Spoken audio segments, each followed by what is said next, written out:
The Taming of the BENKO by Otto. In this 90-minute tape, I invite you to join me in exploring some of the interesting possibilities for white against one of the most popular counter-gambits today at all levels of chess.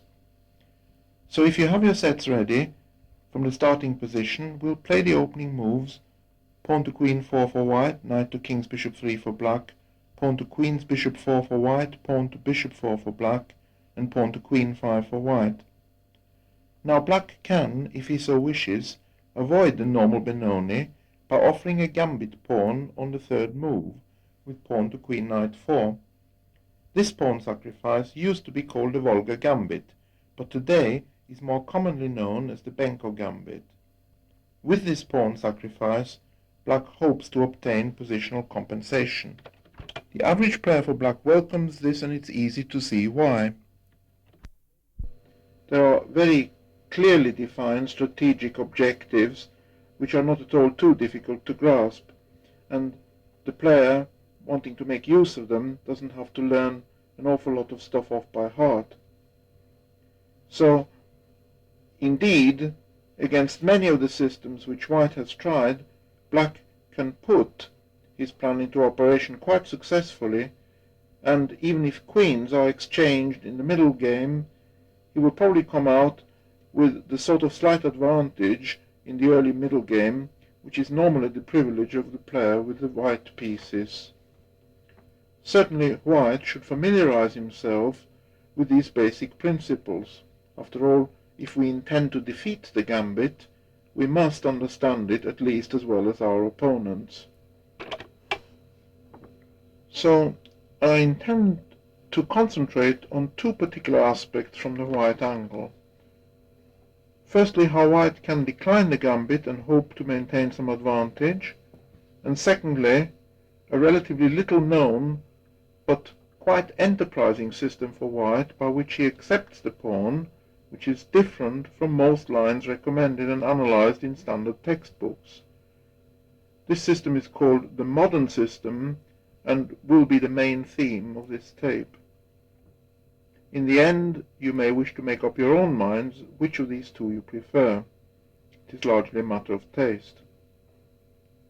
So after the first three moves, we'll first of all decline the gambit and play the move 4, knight to king's bishop 3, and we'll give this a position diagram 1. This is of course not the only move with which white may decline the gambit. For instance, 4 queen to bishop 2 has been seen quite a lot. However, 4 knight to king's bishop 3 is Korchnой's patent, and it has brought him considerable success in international tournaments. On his cassette D4C4, Raymond Keane has analyzed some of the possible continuations quite extensively, and if you wish to study these ideas in detail, you will find that on the whole they are quite favorable for white. I would like to set the ball rolling by discussing a recent game from the international tournament circuit where Korchnoj himself was white and Sachs the Hungarian Grandmaster black. This was played in London 1980. So, from diagram 1, please have your sets ready. And we'll continue. Black 4 pawn takes pawn, white 5 knight to queen's bishop 3, black pawn to king knight 3, white pawn to king 4, black pawn to queen 3, white bishop takes pawn.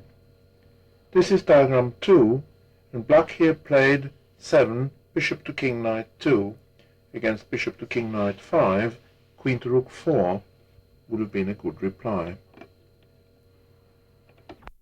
But after bishop to king knight 2 in the next few moves, as we shall see, white creates an initiative apparently quite effortlessly. By rapid and natural development of his pieces, white can afford to ignore any counterplay which black could produce on the queen side and instead expand in the center. So with this little hint, please switch off and decide on white's next move.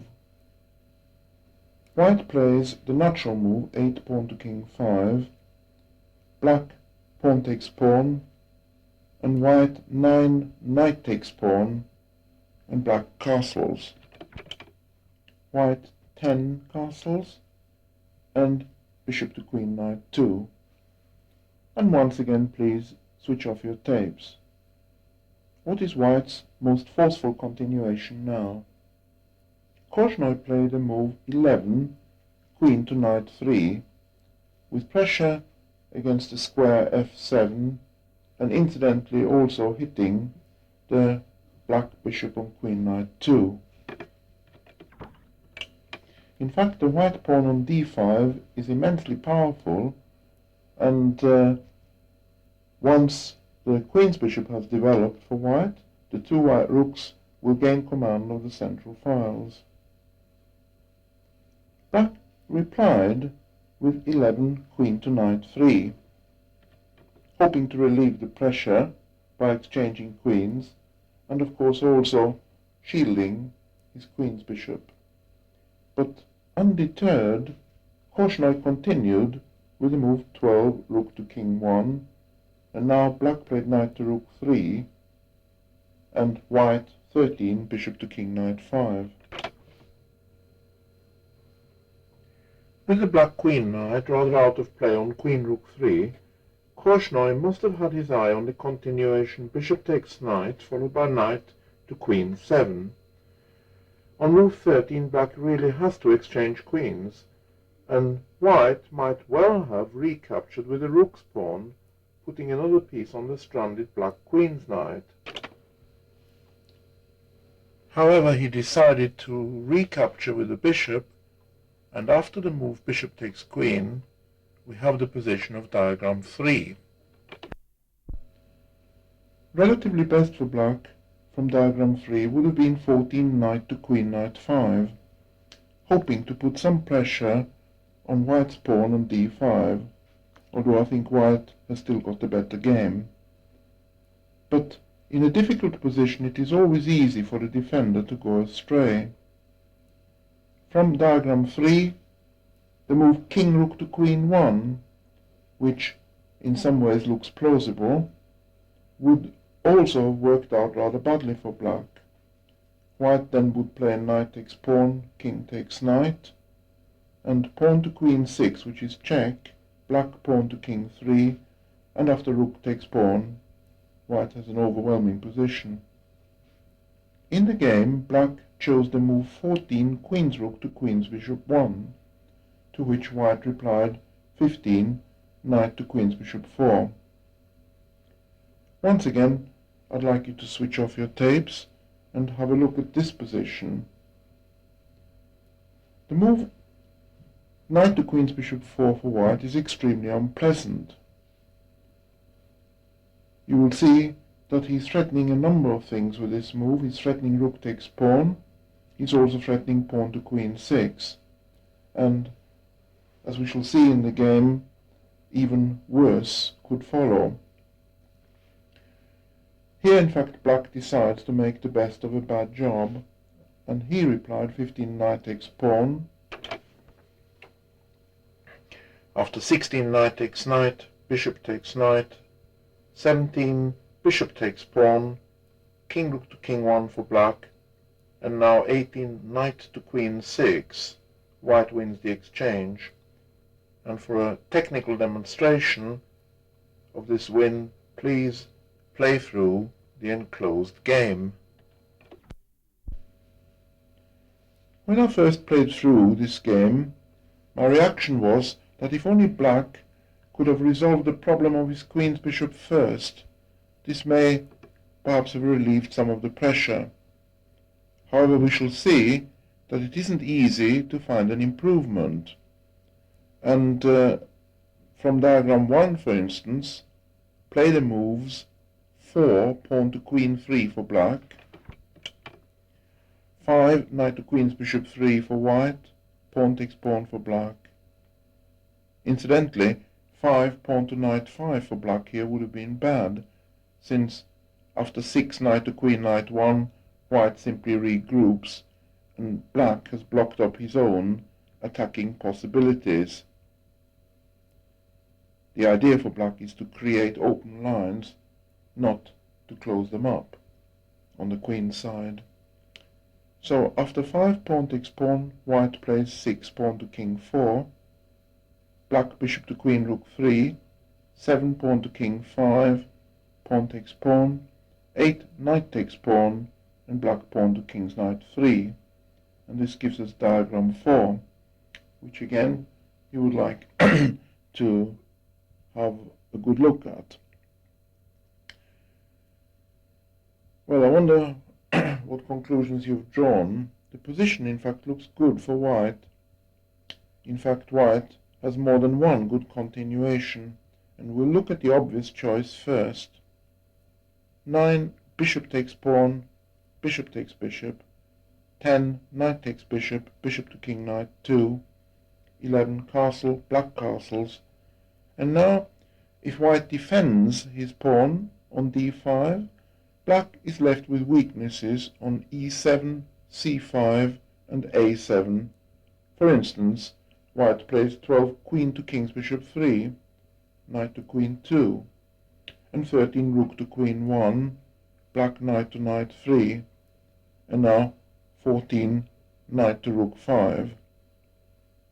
That's a good position for white. Please return to diagram 4, and instead of the move 9, bishop takes pawn, white can also exploit black's lack of development tactically with a move like 9 queen to rook 4 check. Black must reply king knight to queen 2, and now 10 knight to bishop 6, and if black to this replies knight to knight 3, 11 queen to rook 5, or if 10 queen to knight 3, 11 bishop to king 2, bishop to king's knight 2 for black, 12 castles, and now if black wants to castle as well, white will simply play knight takes king's pawn check, and follow this up with bishop to king's bishop 3. So, with this, we'll leave the preliminary section of the gambit declined, which I think offers white good chances, and we'll turn our attention to the modern variation. I have so far in this tape avoided providing you with any historical background to the BENKO, as you can easily obtain this for yourselves, especially from Levy's book on the subject. I will, however, preface this section with one or two brief remarks on the development of the modern variation. Until 1975 it was unknown, and even today nobody is quite clear who is the author. About that time it was introduced into American chess circles. The same year it was also played several times in the Israeli championships, particularly by Birnbaum, who had some notable successes with it. And about this time too it caught the attention of the Russian school. For instance, Vaganian had suggested a line for black, Zaitsev took up the challenge for white and did some detailed analysis. The young Soviet Grandmaster Tukmakov stepped in, and eventually several famous names became linked with the variation. One notable achievement was Tchaikovsky's win against Grandmaster Albert. Yet in spite of all this, there aren't really very many examples available from the international tournament circuit, and this leaves us with an enormous scope for further research. There have been one or two recent British games played with this modern variation, and I include these for interest. Please put the pieces back to their starting position, and we'll now play through the opening moves of this modern variation. 1 pawn to queen 4, knight to king's bishop 3, 2 pawn to queen's bishop 4, pawn to bishop 4, 3 pawn to queen 5, pawn to queen knight 4, 4 pawn takes pawn, pawn to queen's rook 3, and 5 knight to queen's bishop 3. We give this diagram 5. White has captured the gambit pawn, but is prepared to return it straight away. In return, he hopes for rapid development of his pieces. On move 5, black really must play pawn takes pawn, but we'll have a brief look first and see what happens if he doesn't. Let's assume instead he plays the move 5 pawn to queen 3, 6 pawn to king 4 for white, pawn to king's knight 3, and 7 pawn to queen rook 4, bishop to knight 2, bishop to king's knight 2 that is. 8 bishop to queen 2, black castles. Obviously black would be ill-advised to capture the white queen's knight pawn before castling, because if he did so, white would recapture with the bishop with tempo gain. And now, after 8 black castles, 9 bishop to queen's bishop 4, black queen knight to queen 2, and 10 knight to king's bishop 3 for white. And this is diagram 6. Now, I'd like you to switch off here. This position is considered favorable for white, and I'd like you to consider 2 questions. Firstly, on what grounds do you think it's favorable? And secondly, how would white hope to exploit this advantage? Well, to take the questions in turn, if you have studied any standard work on the BENKO, you will have discovered that with a conventional move order, white may aim at this position, but may have to play pawn to king 3 first, so develop the e-pawn in 2 stages instead of 1. Once both sides have castled, white's continuation will depend on whether black chooses to open up the a-file or whether he keeps the a-file closed and plays the move knight to knight 3. With the open a-file, white has a nice position. He may even exchange rooks himself, and follow this up with queen to bishop 1 and bishop to rook 6, hoping then for the exchange of the dark squared bishops. With the a-file closed, after black has played knight to knight 3, the white bishop retreats to king 2.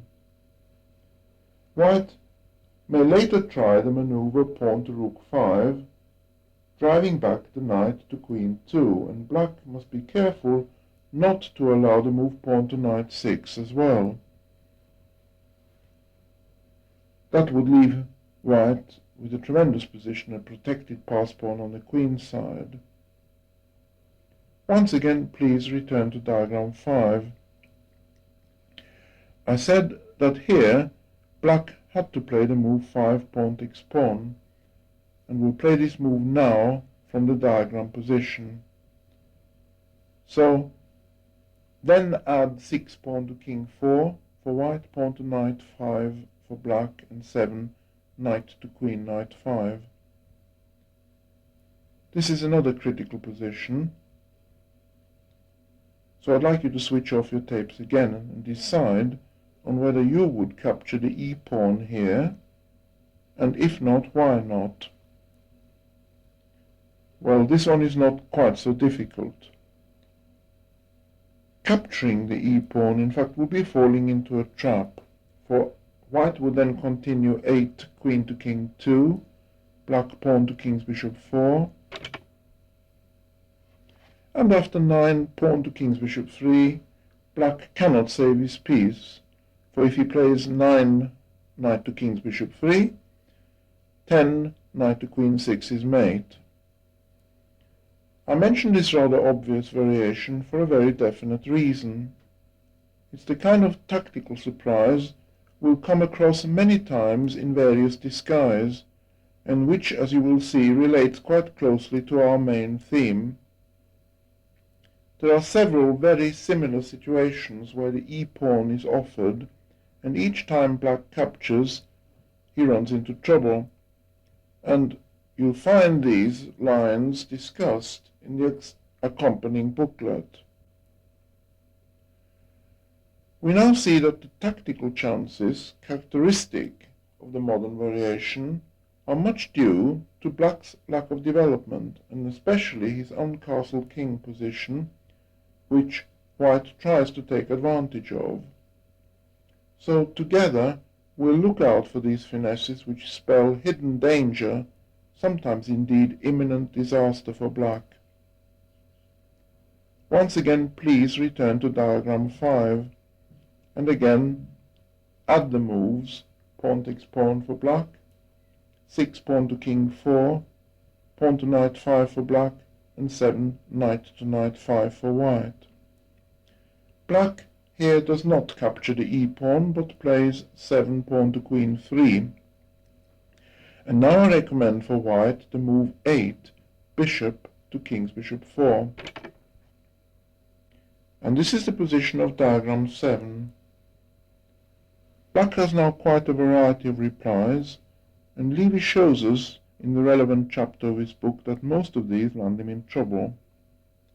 Apart from the reply knight takes king's pawn, which as we've just seen is suspect, there is 8 bishop to queen's rook 3, 8 knight to queen's rook 3, and I've given these in the background analysis in my booklet. I'm sure you will be impressed with the speed with which white can build up a winning attack in each case. Also from diagram 7, black can play 8 pawn to king's knight 3. White replies 9 pawn to king 5, and black knight to king rook 4. Please switch off and decide what you would play with this position for white next, to try and keep up the pressure. With the last move, black has attacked the white king's bishop, hoping to dislodge it from its useful diagonal, but white plays the move 10 pawn takes pawn, so this is a temporary sacrifice of a piece. Black accepts it, knight takes bishop. 11 white, knight to bishop 7 check, king to queen 2, and now after 12 queen to knight 4 check, the white attack is very decisive, for if black replies king takes pawn, queen takes knight check is deadly. Again from diagram 7 we now come to the 2 main defenses for black after white's 8th move. These are queen knight to queen 2 and pawn to king's knight 4. I've developed these 2 lines further than Levy, and we shall see that the validity of either might be in doubt. So we'll have a look at queen knight to queen 2 from diagram 7 first. And once again, I'd like you to switch off. What would you do? White has built up quite a solid position in the center, and the question is how he can now build on his foundation. He plays the move 9 knight to king's bishop 3, and once again he intends to follow this up with pawn to king 5 to take advantage of the fact that black's king is still in the center. We'll first look at black's obvious reply 9 knight takes king's pawn. Please switch off your tapes and have a good look at this position and decide what you would do for white next. Perhaps you considered 10 bishop to queen 3, black pawn to king's bishop 4, 11 bishop takes knight, pawn takes bishop, 12 knight to king's knight 5. But after 12 knight to king's bishop 3 for black, he seems to have the better of it. So once again, please return to diagram 7, add the moves queen knight to queen 2 for black and knight to king's bishop 3 for white, knight takes king's pawn for black. And we'll now play for white the other move, 10 queen to king 2. And you might now like to look at this position from the black side. Switch off again for a moment. Naturally, black wants to do everything he can to keep his knight in its present outpost and consolidate it there if possible. Certainly he doesn't want to retreat it. But if he tries the move queen knight to king's bishop 3, then after 11 knight to knight 5, black knight takes knight, 12 knight takes queen's pawn check for white, king to queen 2, and 13 queen to knight 5 check, black is again in trouble.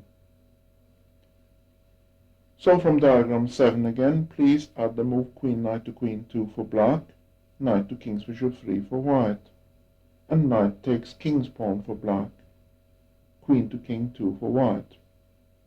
And this time we'll try the move 10 pawn to king's bishop 4. Now this looks altogether more purposeful, and white will have to meet it sharply.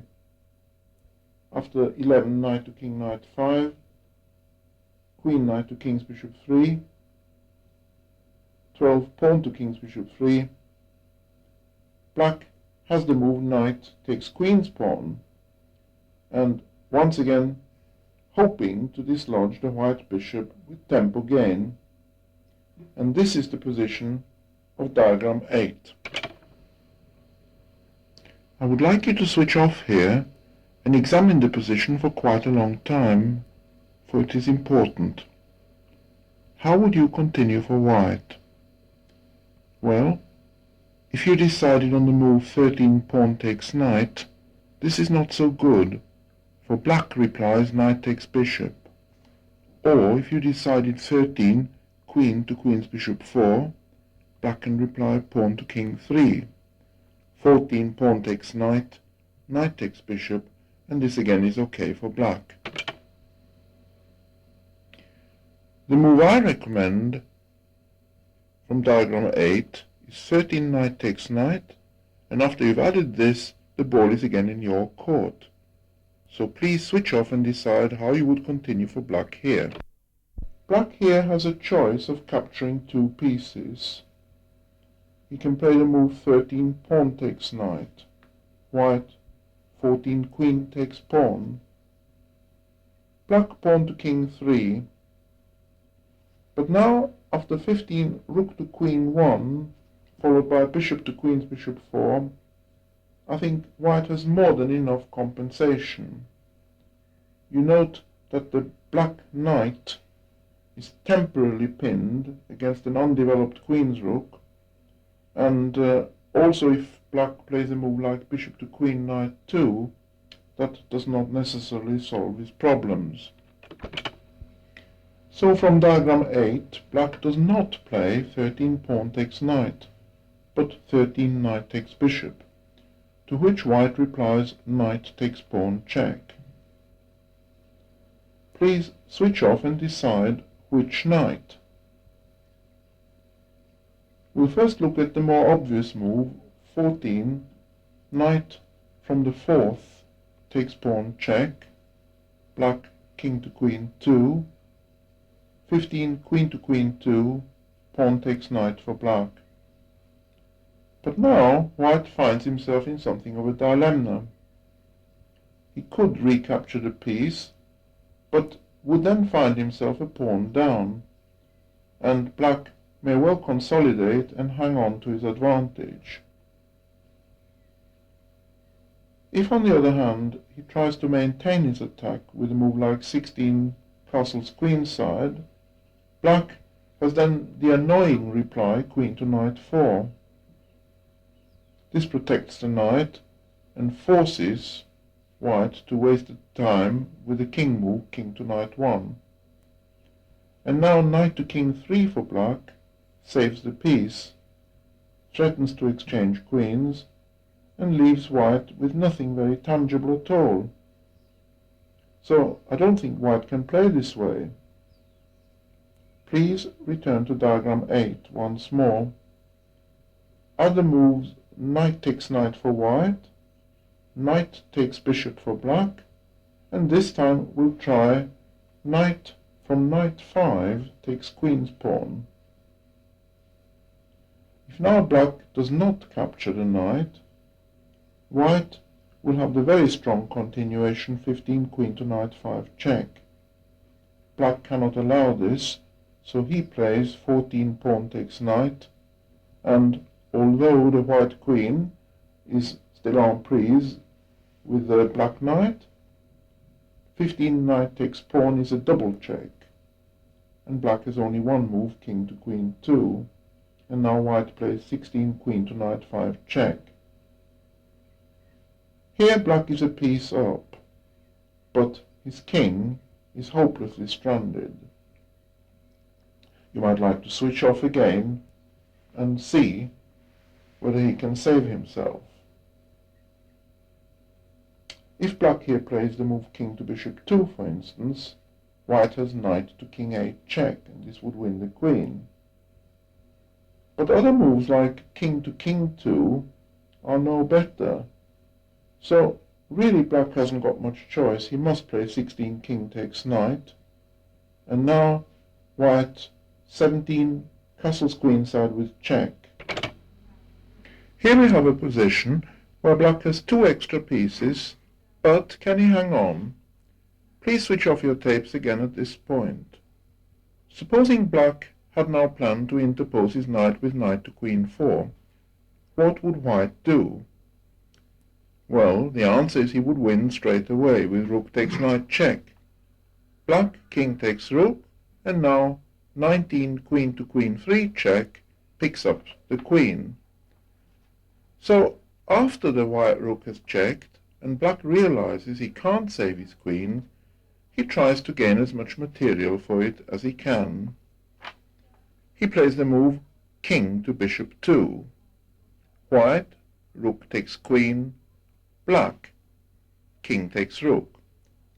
But in this position, none of the black pieces are in play at all. And so white will win very easily.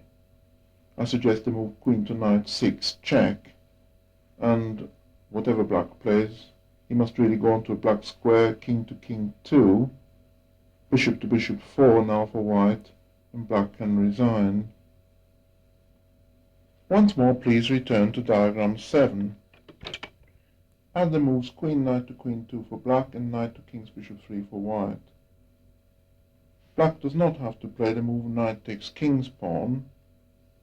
He has 2 other moves, knight to king's rook 4 and knight to queen's knight 3, and we'll have a look at knight to knight 3 first.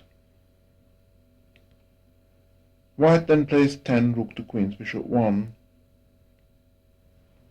Here once again, please switch off your tapes, study the position. What in particular has white in mind after this move 10 rook to queen's bishop 1? Rook to queen's bishop 1 is a very powerful move. It has the hidden threat of rook takes queen's bishop's pawn. This is a rook sacrifice black cannot accept, because white would then continue with knight to bishop 7 check, followed by bishop to knight 5 check, and its curtains. So after 10 rook to queen's bishop 1, black plays the move knight takes king's pawn to guard against this threat. But now white plays 11 bishop to queen 3, black knight to king's bishop 3, white queen to king 2, black pawn to king 3, white pawn takes pawn, black pawn takes pawn, white knight to king's knight 5, black queen knight to queen 4, white knight takes king's pawn, and black knight takes bishop, white knight takes knight check, black bishop to king 2, white bishop to queen's bishop 4, black bishop to knight 5, white pawn to bishop 3, black bishop to bishop 4, white rook to queen 1, and white has an excellent position. From diagram 7, please add queen knight to queen 2 for black and knight to king's bishop 3 for white.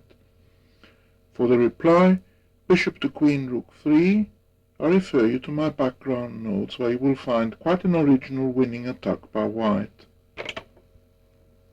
My tape and background notes contain quite a number of such variations, and some of them are well worth memorizing. Who knows, you may come up against them one day in some of your own games. From diagram 7, add queen knight to queen 2 for black and knight to king's bishop 3 for white, and we'll now look at the move 9, knight to king's rook 4.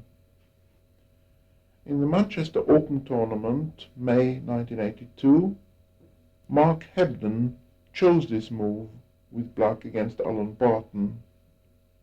Now 10 bishop to king knight 5 for white.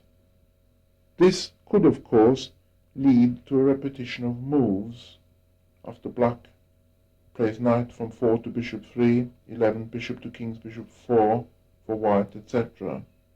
And to avoid this, white may wish to look at moves like 11 bishop to king 3 instead of playing his bishop back to king's knight 5. He may of course also wish to test black's intentions by allowing the repetition once and then choose a different move. But in any case it is unlikely that black, a BENKO expert, would want to draw at this early stage of the game. So let us assume that after bishop to knight 5, black avoids the repetition and plays queen to knight 3. This in fact was played in the game Barton-Hebden, which is now under discussion. On move 11, white followed up with knight to queen 2.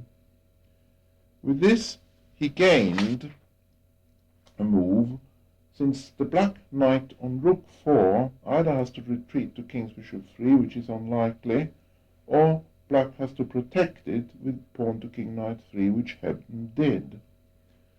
So after 11 pawn to king's knight 3 for black, white plays 12 knight to bishop 4, and the black queen withdraws to knight 1. Obviously, it would have been a blunder for black to take the knight, since he would then lose his queen after knight takes pawn check. So after 12 queen to knight 1, white plays the move 13 pawn to queen's rook 4. And this is the position of diagram 9. From diagram 9, you might like to switch off and decide should black capture the pawn en passant or not. In the game, Hebden did in fact capture en passant, but as he said himself after the game, white now could have played 14 pawn takes pawn, and this would have given him a good game. In fact, you will see that black is walking a tightrope here, and his defenses are pushed to the limit. To mention just one example, supposing from diagram 9 black captures pawn takes pawn en passant, white 14 pawn takes pawn, and black 14 bishop to king's knight 2. Switch off and see how white can force a decision. He has the move 15 rook to queen knight 1, and if black plays bishop to queen's knight 2 as he must, there follows 16 knight from knight 5 takes pawn check, black pawn takes knight, and 17 rook takes bishop, and this wins for white. After you have decided whether you want to capture en passant or not from diagram 9, you may like to have a look at my notes in the booklet and compare your own findings with mine. In my opinion, white still has a good game if black does not capture en passant. One curious aspect of this line is that white actually takes over on the queen side, which is usually black's territory. Once again, please return to diagram 7. We'll now have a look at the black reply 8, pawn to king knight 4. The move pawn to king knight 4 is BENKO's own invention, clearly aiming at revitalizing the original gambit and giving it a modern flavor, and he has written a number of articles about it in the American chess magazine Chess Life and Review. This is really the central theme of this tape, and I would like to take you through first of all the main line up to and including black's 13th move, and we'll then discuss the full significance of the position, especially in the light of what is to follow. You will find any digressions from the main theme discussed in my background notes. So after this move 8, pawn to king knight 4 for black, white replies 9, bishop takes knight's pawn. And with this last pawn move, black has decoyed the white queen's bishop from the diagonal it wants to occupy. But white has to put up with this. In the booklet you will find a game, Pine against Hebden, played in the British Championship a year ago, where white tried to retreat his bishop instead, but black found no difficulties in refuting this line of play. Well, after the move white 9, bishop takes knight's pawn, black plays knight takes king's pawn, and white 10, bishop to king's bishop 4, black bishop to king's knight 2, 11, queen to king 2, and the black knight withdraws to king's bishop 3. 12, knight takes pawn check for white, king to bishop 1, and 13, knight takes bishop, and queen takes knight. And this is the position of diagram 10. I'd like to stress the positional features of diagram 10. White has the 2 bishops and an extra pawn. On the other hand, he temporarily lags somewhat behind in development and will need to develop his kingside pieces and contain black's pressure against his pawns on b2 and a2, restraining also the advance of black's queenside pawns, which could become dangerous if allowed too much freedom. With this in mind, please switch off and ask yourselves what you have observed in the last few moves as we went through them. Bear in mind that a correct assessment of the position is very important. Indeed, the validity of the entire gambit may depend on it. Levy thinks the position offers good counter chances for black, but I don't agree with this, and I will defend the opposite point of view. Well, you will have noticed that black, eager as ever to capture the white e-pawn, has given himself some extra tempi to do so by his maneuver. The white king's bishop has been decoyed from the square king's bishop 4, yet, in spite of the loss of time, he must return there immediately. Now, when white plays the move queen to king 2, he not only attacks the enemy knight on king 5, but also defends his own queen's knight's pawn, and this too is important. I pointed out the necessity for white to attend to his king's side, and the beginner may well be tempted to dismiss the move queen to king 2, as it shuts in white's king's bishop even further. But you will come to realize that white resolves these problems without undue difficulties. Lastly, don't forget that black too has 1 or 2 positional problems to solve, since his king on bishop 1 has forfeited castling rights, and so he has not escaped scot-free. At least temporarily this shuts in his king's rook. So, with these theoretical considerations, let's now have a look at the position from a practical point of view, and we'll see how all this works out. Now please turn to diagram 10 and add the moves for white queen to bishop 3, for black queen to bishop 4, and for white bishop to queen's knight 5. This is of course not the only move white can play here, and you may also like to examine the move 15 knight to king rook 3 for yourselves. This too would help white to complete his development. But let us concentrate on the bishop move, which I would recommend because it's very useful. In fact, it keeps the white position very flexible, as this bishop may now either go on to c6, that's queen's bishop 6, or in certain cases retreat to c4, queen's bishop 4, to guard the pawn on d5. For white it is important to leave open as many options as he can. So after this move, we'll play for black queen to king 5 check. As a matter of fact, these last two black queen moves, queen to bishop 4, followed by queen to king 5 check, are very important, and we shall have to give them careful attention. We will also go through some of the alternatives for black if he decides against the queen moves, some on the tape and some in the booklet. Still from diagram 10, after white has played the move queen to bishop 3, we'll call queen to bishop 4 for black the main line, and after white's reply, the next move, queen to king 5 check, follows logically.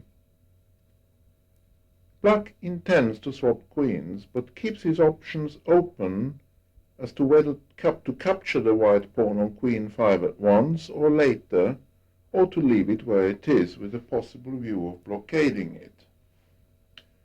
You may in fact wonder why he doesn't capture the pawn at once with a queen, even instead of checking on king 5, but this doesn't turn out very well for him. From diagram 10, if we add 14 queen to bishop 3 for white, queen to bishop 4 for black, and for white 15 bishop to queen knight 5, and now queen takes queen's pawn for black, white would simply continue 16 rook to queen 1, and this would win by force, for although black can play queen to king 3 check, after 17 knight to king 2, he has to lose either a rook or be mated.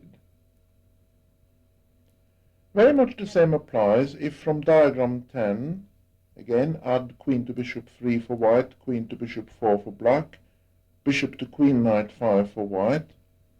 Black plays knight takes pawn. You may in fact wish to switch off your tapes here and work out the winning sequence for yourselves. And the moves are as follows: 16, rook to queen 1, pawn to king 3, 17, bishop to queen 6 check, king to knight 1, 18, queen takes queen, pawn takes queen, and now 19, rook takes knight, winning a piece. These two variations very much show the danger for black of capturing on d5, either now or even later, for as we shall presently see, with queens off the board, this too has its risks. So once again, please put the pieces back to the position of diagram 10. Please add the moves queen to bishop 3 for white and queen to bishop 4 for black. 15 bishop to queen knight 5 for white and queen to king 5 check for black. And now 16 knight to king 2 for white. This is a much better move than 16 queen takes queen, which would only accelerate black's development and play in his hands. And we will give the position after 16 knight to king 2, diagram 11. From diagram 11, then black plays 16 queen takes queen, and white retakes with the pawn, pawn takes queen. And now the open G file comes in very handy for the white king's rook in most of the variations we shall see. I suppose there is the slight drawback for white that he is saddled with isolated double pawns along the F file, but as we shall see, the advantage of this open file by far outweighs this minor handicap. So supposing black were to capture on d5 now, let's play the move 17 knight takes queen's pawn for black and see what happens. White has now two open files for his rooks, the D file and the G file, and he'll make excellent use of them. So from diagram 12, which is after black has captured on d5, white plays 18 castles queenside, black pawn to king 3. The black knight can't of course move because of the back rank mate, which is incidentally supported by the white bishop on knight 5, one of the reasons why white put it there in the first place. But now follows 19 bishop to queen 6 check, king to knight 1, and 20, rook to king knight 1.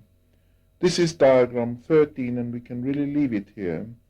My notes in the booklet will guide you through the different winning variations, so please switch off your tapes, study the position for as long as you like, and then turn over to the reverse side.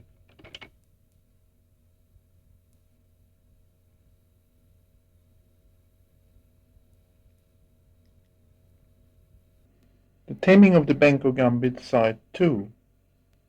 If you have the position of diagram 10 in front of you, please add the move queen to bishop 3 for white, and we'll now consider some of the alternatives for black on his 14th move if he decides not to play his queen to queen's bishop 4. In most of these, queens will not be exchanged. The g-file will not be opened, and the white king's rook will not be able to use it for a direct attack against the black king. Even so, I think white has good prospects. He uses his d-pawn to good effect. We have already seen what can happen if this pawn is allowed too much freedom. It may advance to d6, sometimes even to d7, or, with the exchange of minor pieces, in some cases, could operate as an advanced pawn, pass pawn along the c-file. So, if black does not capture the d-pawn, it would be advisable for him at least to try and blockade it before it is too late. We shall examine the variations where black attempts to do so. The method he will use is to bring his knight back to king 1 and then block the pawn with knight to queen 3. Later again we shall look at diagram 11, and from diagram 11, when queens are exchanged, queen takes queen, and white 17 pawn takes queen, this would then bring us to the second critical phase. Again, black will have a number of alternative variations. Apart from the blockade or the capture of the pawn on d5 on move 17, there are other things he can do.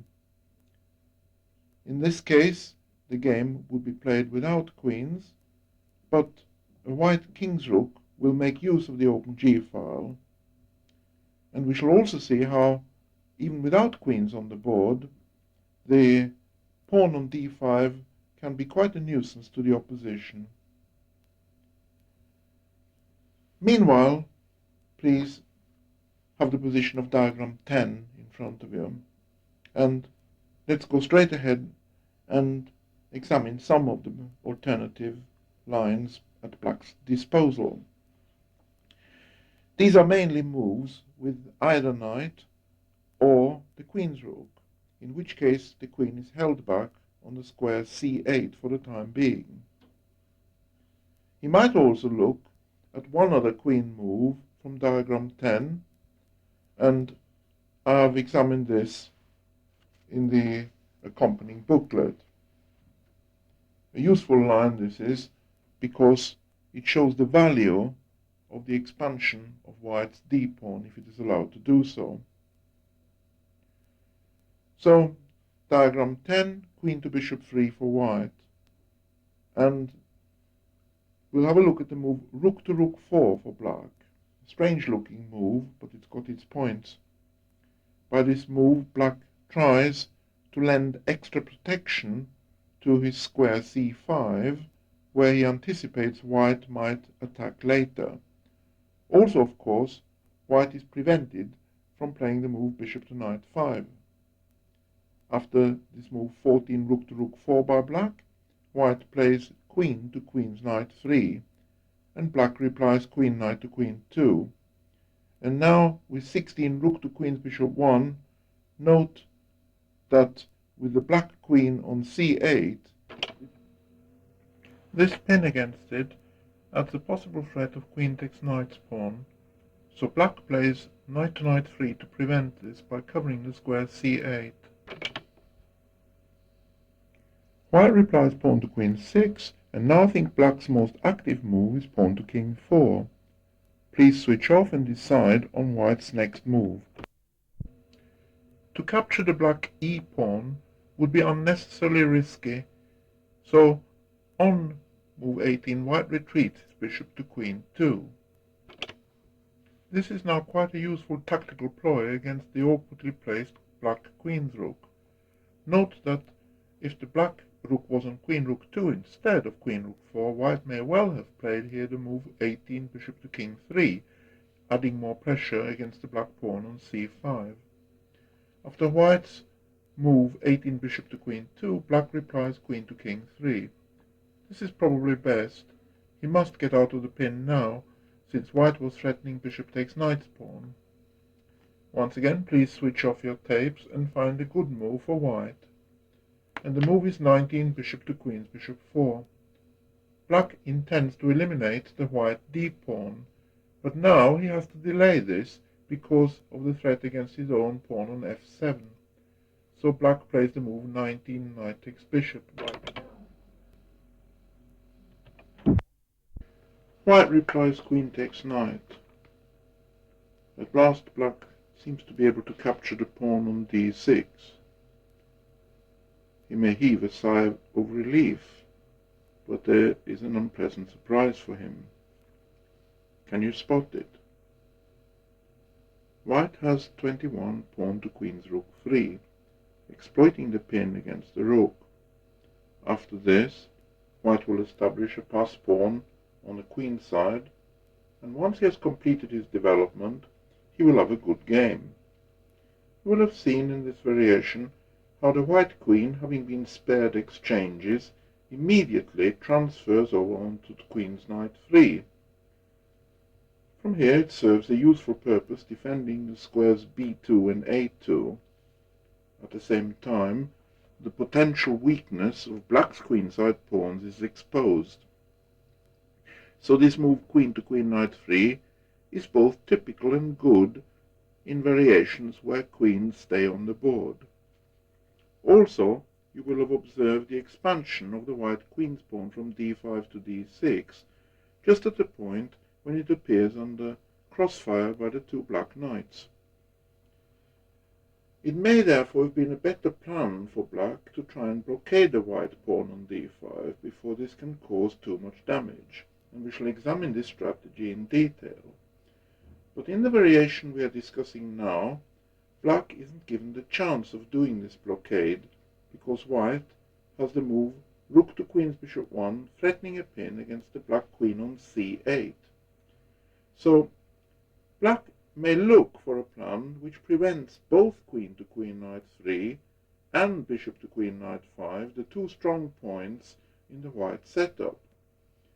And in so doing, he hopes to seize the initiative, perhaps.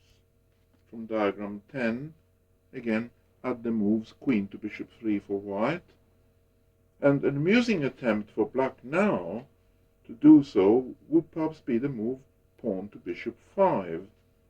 But after white has replied rook to queen's bishop 1, black rook takes rook's pawn, white surprisingly plays queen to queen knight 3 after all, and black cannot afford to capture the white queen because of the pin against his own queen. From diagram 10, please add the moves for white queen to bishop 3. Now, if black seriously wishes to establish the blockade against the square d5, he should try here knight to king 1. Again, white plays 15 queen to queen knight 3, and black knight to queen 3, the blockading move. But now comes rook to queen's bishop 1 for white, and this poses new problems for black. His b and c pawns are vulnerable, and can be quickly attacked by such moves as bishop to king 3. Relatively best here for black may be 16 queen knight to queen 2, but white with a sound extra pawn will complete his development, whereas black still needs a move or two to coordinate all his forces. From diagram 14, the position you have in front of you after black's 16 queen knight to queen 2, you may like to examine a possible continuation, white 17 knight to king's bishop 3, and black knight to knight 3, hoping to discourage the move bishop to queen 3 for white, which would give him quite a good diagonal for this bishop. Here it would be unwise for white to play knight to king 5 because of the reply black queen to bishop 4. And bishop to king 3 instead of knight to king 5 might also be met by pawn to bishop 5, queen takes knight's pawn, then black could play knight takes queen's pawn with a lot of counterplay. So maybe that this position is reasonably good for black, but white could possibly play, um, instead of knight to king 5 or bishop to king 3, possibly knight to queen 2. And then if pawn to bishop 5, he could play either bishop or knight takes pawn. And if black plays queen to bishop 4, white could play his bishop to king 3 in this position.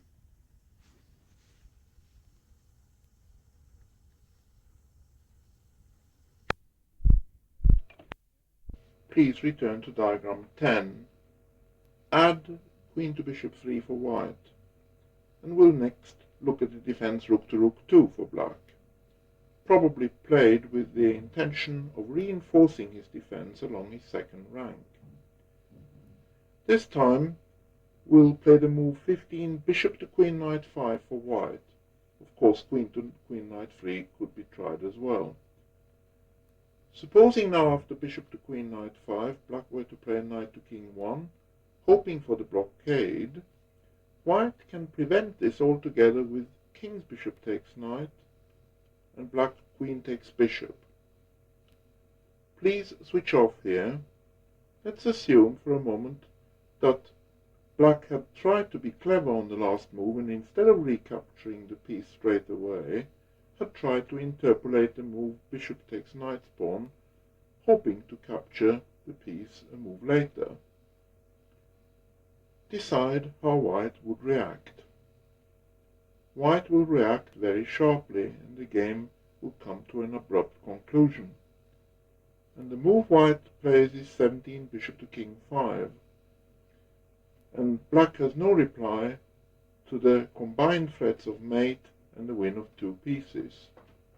So after black has played 16 queen takes bishop, white plays 17 queen to queen knight 3, black knight to queen 2, white knight to king's bishop 3, black knight to knight 3, white castles king side, black pawn to bishop 5, and white queen takes knight's pawn, black knight takes pawn, white 21 queen takes pawn, black knight takes bishop, and 22 queen takes knight. Let's assume now that black tries bishop takes knight's pawn. Again, please switch off. White's next move is a neat finesse and I hope you've spotted it. And the move is queen rook to queen knight 1. Black cannot of course move his bishop, since this would allow rook to knight 8, after which white captures the black queen. If he plays the move rook takes rook pawn, white will reply 24 rook takes bishop, rook takes rook, and 25 queen to queen 4, forking the 2 rooks at b2 and at h8. So let's return now to diagram 11 and add the moves 16 queen takes queen for black and 17 pawn takes queen for white. Now we've already dispensed with the reply 17 knight takes queen's pawn, so black will have to look for alternatives here. Again, it will either have to be a rook move or a knight move. So after the exchange of queens on diagram 11, let's first have a look at one of those moves, black queen knight to queen 2. White plays 18 bishop to bishop 6, black rook to rook 3, white 19 rook to king knight 1, black knight to knight 3, white rook to queen 1, black rook takes pawn, white pawn to queen 6, black pawn to king 3, And now after 22 pawn to queen 7, white has excellent play. Once again from diagram 11, please add queen takes queen for black, pawn takes queen for white, and we'll now look at black king knight to queen 2. Please switch off and study the position. Decide what you would play for white. I think here white has a choice. One good suggestion by Michael Basman is the interpolation of the move rook to king knight 1. Say black replies pawn to king rook 4, white bishop takes knight on knight 1, black knight takes bishop, white rook to queen's bishop 1, and black rook takes rook's pawn, white rook takes bishop's pawn. And this looks good for white since he has activated his king's rook instead of leaving it hanging on h1. From diagram 11, add black queen takes queen, white pawn takes queen, and black king knight to queen 2. I examined on tape the immediate capture on b8 for white, and after black has recaptured knight takes bishop, white plays rook to queen's bishop 1, we have the position of diagram 15. Black has two possible continuations, and we'll look at rook takes rook's pawn first, to which white replies pawn to queen knight 3. A good move, holding up black in his intentions of clearing the deck on the queen side. So whilst black chases the white b pawn, white will capture the black c pawn. So white 20 pawn to queen knight 3, black rook to knight 7, white rook takes pawn, black rook to knight 8 check, and white rook to bishop 1. And I think white has got a good position. So after the move 20 pawn to queen's knight 3, the correct move by black is not rook to knight 7, but rook to rook 8. Black now pins the troublesome white queen's rook and hopes it won't cause him any more headaches and enable him to pick up the white queenside pawns and break through. I would like you to switch off the tapes at this point and give this position a long examination, probably for several minutes. Well, take all the time you want for it, and I'm sure you will still be quicker than I was to discover the solution for white after black's last move. For it took me the best part of a day to find the answer to this one. Certainly white should not play rook takes rook. This only helps black. The correct move for white is king to queen 2, and now black in turn must not exchange rooks, for if he does so, the other white rook will immediately occupy the c-file with tempo gain. But now with both the rooks on the board, white will retain an initiative. On move 21, rook to rook 7 check, for instance, black could also try bishop to rook 3 check, to which white replies pawn to bishop 4, but this doesn't help him, and in the booklet I've added a note which refutes this line of play altogether. In any case, black should keep his king's bishop on the long diagonal for as long as possible, where it may eventually be needed to guard his king's rook in the corner. But let's return to black's move 21, rook to rook 7 check. 22, white plays king to queen 3, and black replies rook to knight 7. Well, if he replies rook to knight 7, white can reply rook takes pawn, and he's got a 1 game. So, because black cannot recapture. So, once again we'll return to diagram 15, and now examine the other possible reply for black. 19, bishop takes knight pawn. This move, at any rate, has the added value of providing an escape square for the black king. Let's see how it works out in practice. On move 20, white replies rook takes pawn, and black captures the a pawn as well, rook takes rook's pawn. So it looks as if he has achieved his ambition after all, of picking up all the white queenside pawns.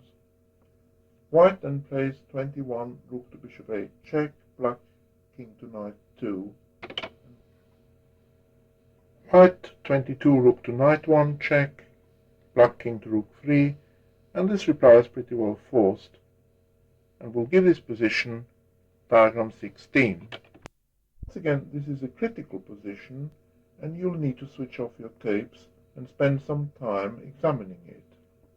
How does white continue from here? Superficially at least, black looks okay, having cleared the deck on the queen side. Let's proceed from diagram 16 and add for white the move 23 rook takes rook, and for black bishop takes rook, and for white 24 rook to knight 8. Black will now play bishop to bishop 6 check. White plays knight takes bishop and black pawn takes knight. And now 26 rook takes knight for white. White is now a piece up, but look what follows. Black plays rook to rook 8 check. White 27 king to king 2, and now black pawn to bishop 7 with at least a draw, as white will have to sacrifice his rook for the pass pawn on the c-file.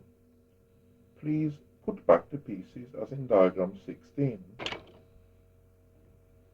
And again we'll play white rook takes rook, black bishop takes rook, white rook to knight 8, black bishop to bishop 6 check.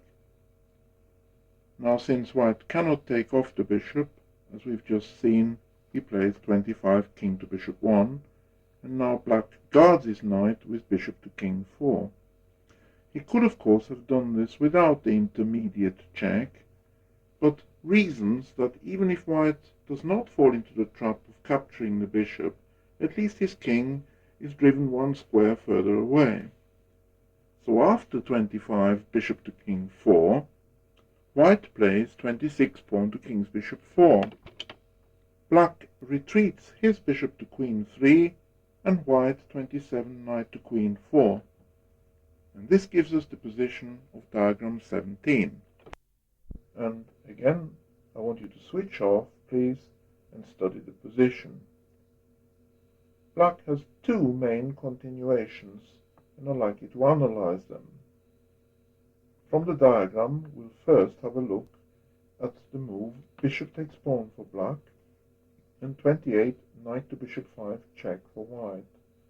Black plays king to rook 4, and all of a sudden his king is hopelessly stranded along the h-file. White takes advantage of this, so he plays the move 29 bishop to king 8, and here we have an exquisite mate. To prevent it, black has one more try. He tries bishop to knight 4, but white is not to be denied. After the move 30 pawn to king rook 3, there is no more escape. Once again, please return to diagram 17. Well, I wonder whether you worked out all this for yourselves during your last break. We assume black realized the danger in time, so he decided not to play the move bishop takes pawn from the diagram, and so knows that he must try and prevent the white knight from reaching the square on king's bishop 5 at all costs. With this idea in mind, he plays the move 27 pawn to king 3. White 28 pawn takes pawn, black pawn takes pawn. White 29 knight takes pawn, pawn to knight 6. And now 30 knight to queen 4, pawn to knight 7 for black. The black pawn may as well advance as quickly as possible. Looks very menacing indeed. But again, 31 knight to bishop 5 check comes just in the nick of time, and after black has played king to rook 4, 32 bishop to king 8, and this again is mate. I don't know if after all this your nerves are a bit on edge. Here we saw a couple of lines where black's queenside strategy all seem to work out, and he still loses the game. And you may well draw your own conclusions from this. I'd now like to show you something different. So please return to diagram 11 and add the moves for black 16 queen takes queen and pawn takes queen for white. And once again we'll try the move rook to rook 4 for black. When we looked at this move before, it was under somewhat different circumstances, without the white king's bishop on queen knight 5. Here we have rather a curious looking position, where black apparently leaves a piece en prise. Let's assume that white does not take the piece, but plays the move bishop to bishop 6. I'd like you to switch off here for a minute and decide on black's reply to this move. Well, I wonder whether your thought was the same as my thought. For if black replies knight takes bishop, and white answers pawn takes knight, now he has established a pass pawn on the c file, and the position has somewhat changed in character. Under normal circumstances, black would have no difficulties in picking up this ghost pawn behind enemy lines. However, extraordinarily, black in this case is not covering the pawn at all, and white will certainly take advantage of this and win. Please turn to diagram 11 again. Add the moves queen takes queen for black, pawn takes queen for white, rook to rook 4 for black, and bishop to bishop 6 for white. A somewhat better try for black is 18 king knight to queen 2. But even here, Michael Basman shows us how white can retain good chances, and I am grateful for his suggestions. For full details, please consult my notes. I would like to concentrate on one particularly attractive line. So from the position you have in front of you, white castles queenside, black rook takes rook's pawn, white king rook to king knight 1, black pawn to bishop 5, white rook takes bishop, black king takes rook, white rook to knight 1 check, black king to bishop 1, white king to knight 1, and black pawn to knight 6, white knight to queen 4, the position of diagram 18. You will see that here white has a definite edge, in spite of being the exchange down. Black is tied up, the white bishop's very powerful, and the immediate threats of knight to bishop 5 and rook to king 1 difficult to counter. From diagram 11, please again add the moves queen takes queen for black and pawn takes queen for white. And we'll now examine the two variations, 17 knight to rook 4 and 17 knight to king 1. And we'll have a look at 17 knight to rook 4 first. This move has its points. It threatens the white queen's bishop and also the white queen's knight pawn at the same time. And white has to do something about this. The moves 18 bishop to king 3 or bishop to bishop 1 seem rather non-productive.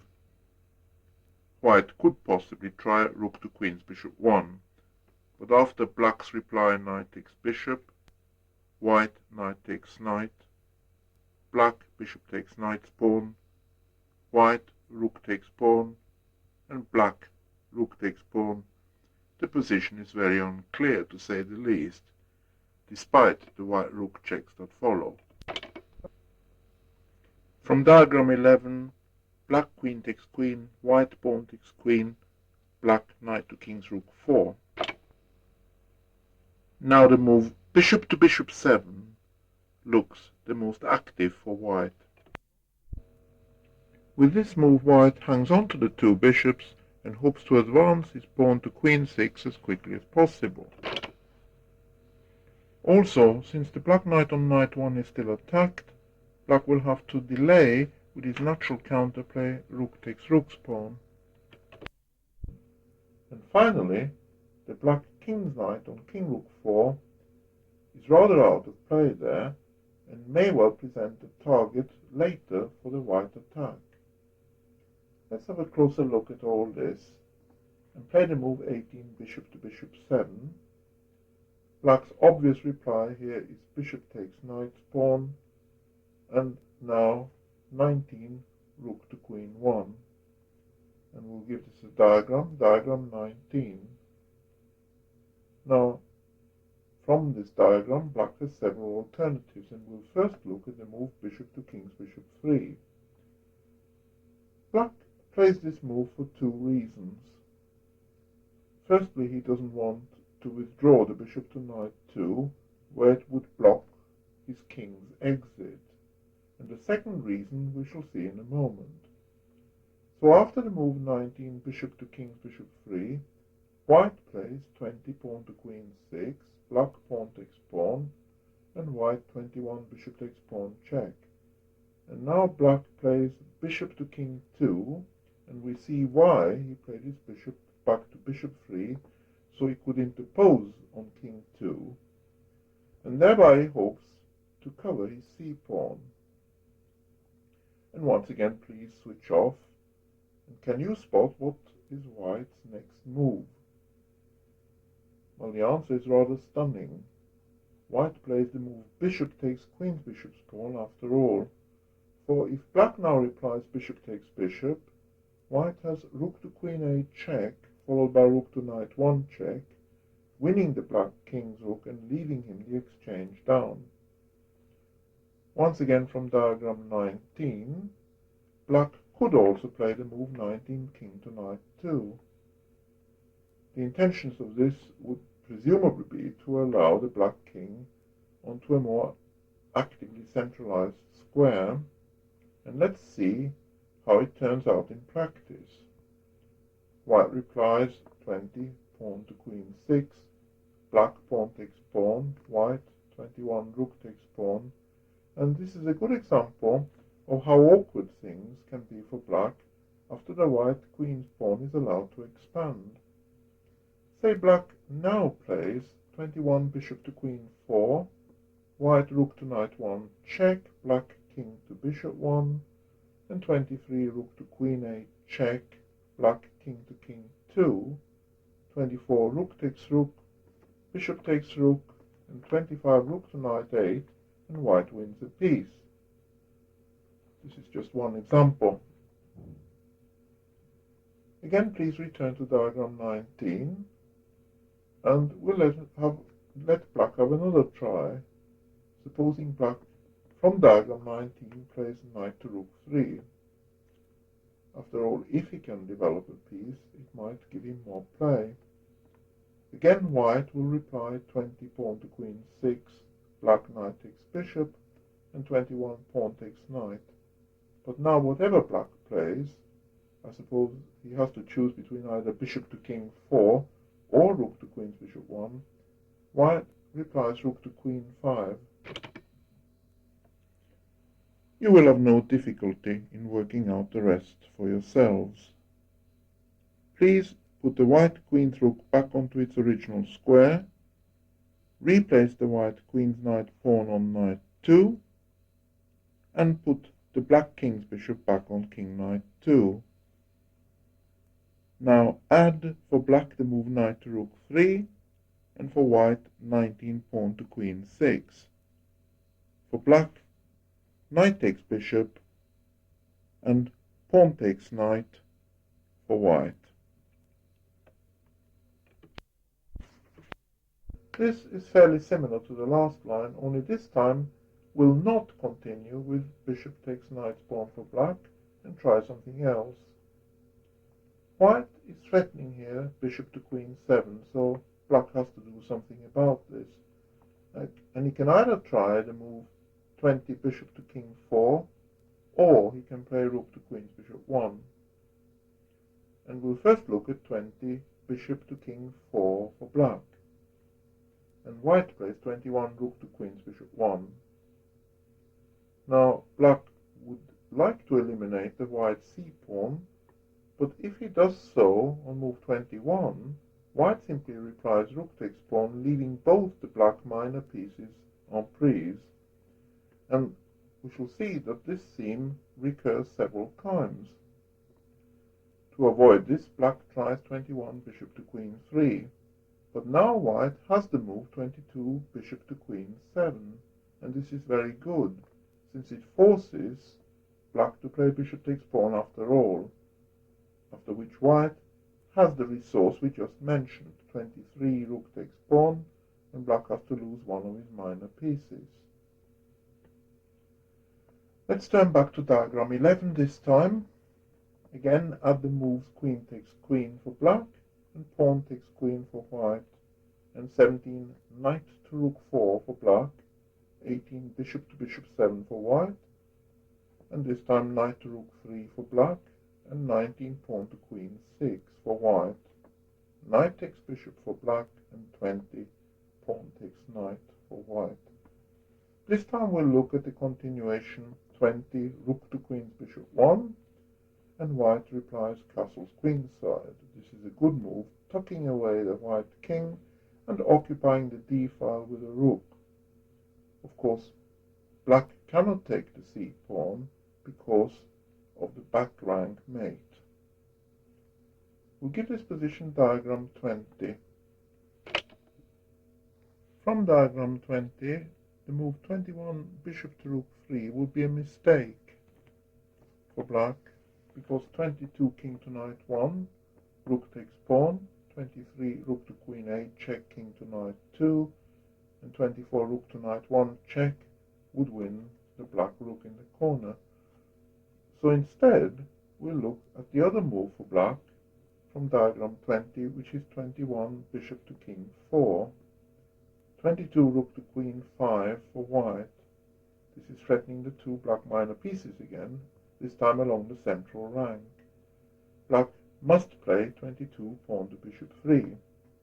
If instead he plays bishop to bishop 5 check, white simply plays king to knight 1, and this solves none of black's problems.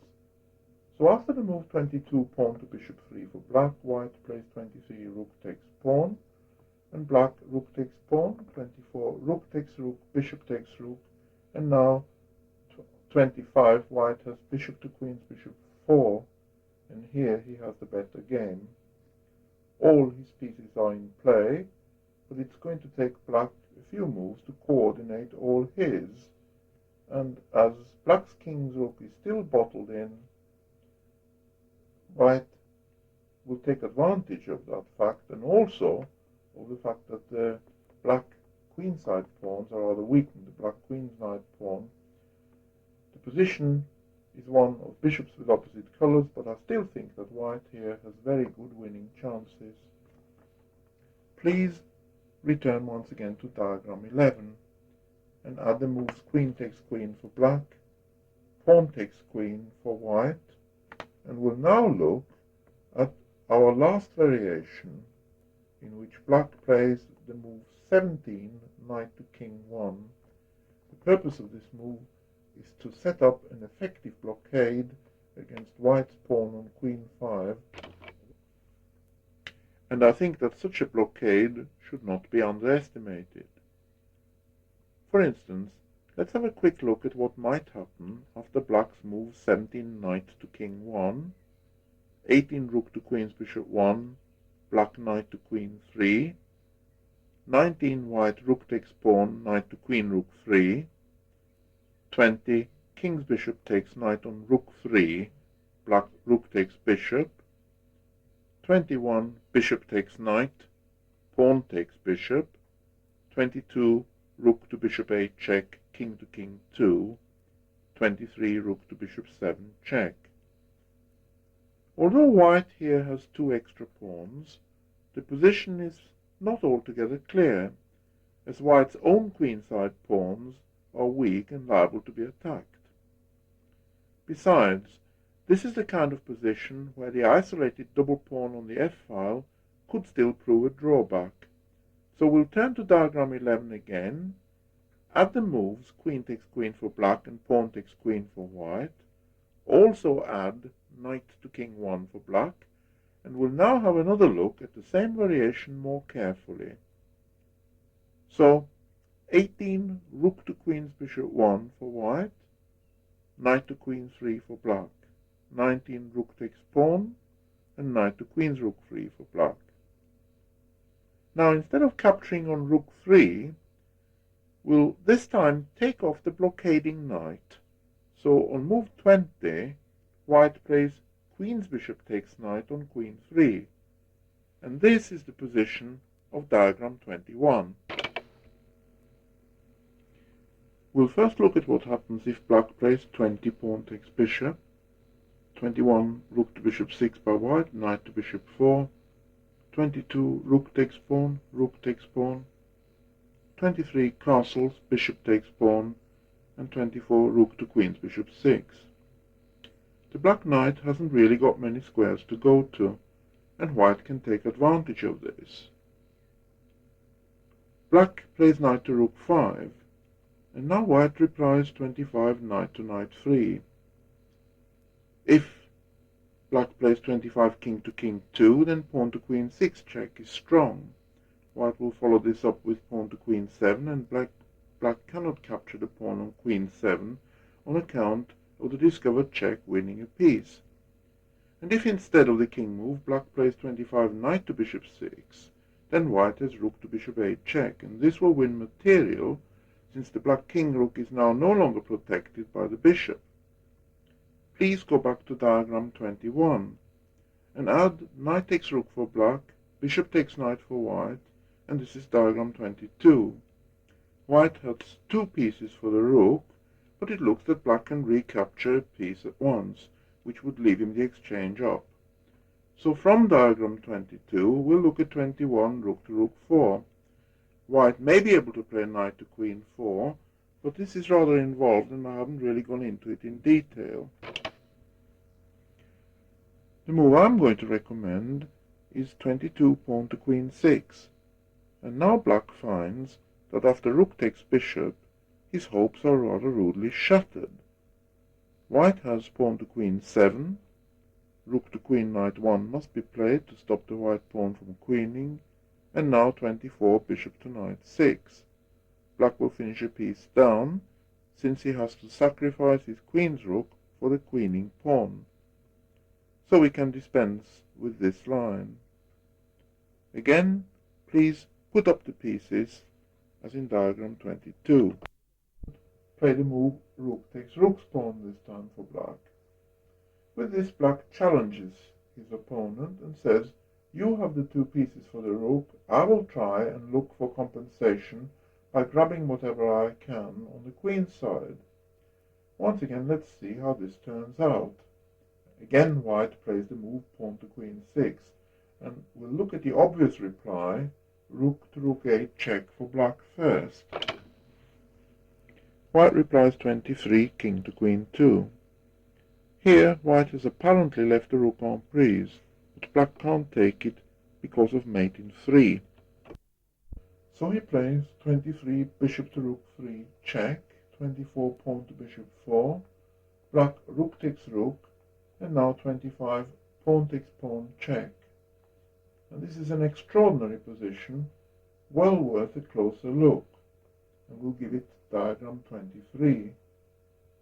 You will certainly wish to examine this for yourselves, so please switch off your tapes once again and establish what is the best continuation for white from here, after black has played the move king to knight 2.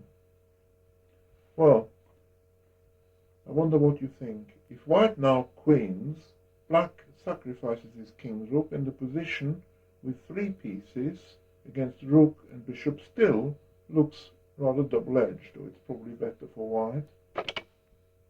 The move white plays after black has played king to knight 2 is stronger than queening. He plays 26 bishop takes knight's pawn first.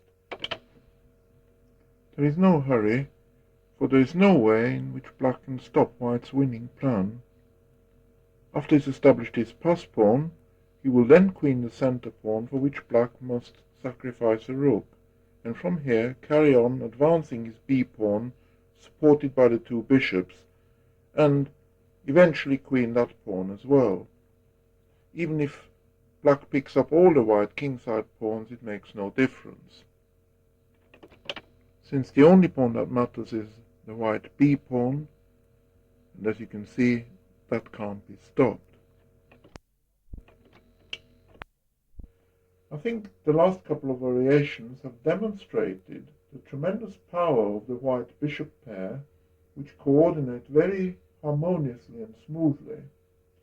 And we'll now look at yet another variation from diagram 22. Black plays the move 21, bishop takes knight pawn. The idea is very similar to the line before, but black plays the moves in rather a different order. Once again, white 22 pawn to queen 6. And now we'll look at three moves by black: rook takes rook's pawn, rook to rook 4, and pawn takes pawn. Well, the first of these, rook takes rook's pawn, we can dismiss very quickly. White plays 23, pawn takes pawn, check. Black king to knight 2. White rook to knight 1, check. Black king to bishop 3. If black here played king to rook 3, the black king would get trapped along the h-file. And after black's last move, king to bishop 3, white queens, and this is the appropriate moment for black to resign. Please return to diagram 22 and add for black the move bishop takes knight's pawn and white pawn to queen 6. We'll now look at rook to rook 4 for black. Black can't stop the white pawn from queening, that's clear, but at least wants to make sure he doesn't have to sacrifice a whole rook for it when it arrives on the 8th rank. After the move rook to rook 4 by black, white 23 pawn takes pawn, check. Black king to knight 2. White pawn to king 8 equals queen. Rook takes queen. White bishop takes rook. Black rook takes bishop. And white bishop to rook 4.